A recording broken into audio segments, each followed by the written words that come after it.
Kaça yapalım?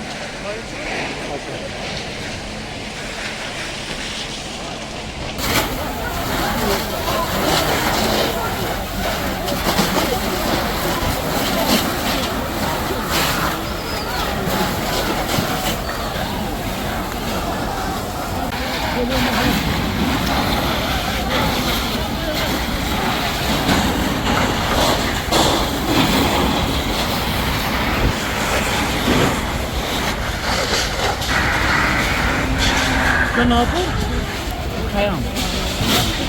Ne yapıyorsun? Tercüme nasıl yapıyorsun? Putre, Hey, macam. quedó nada grosor. Umur baik.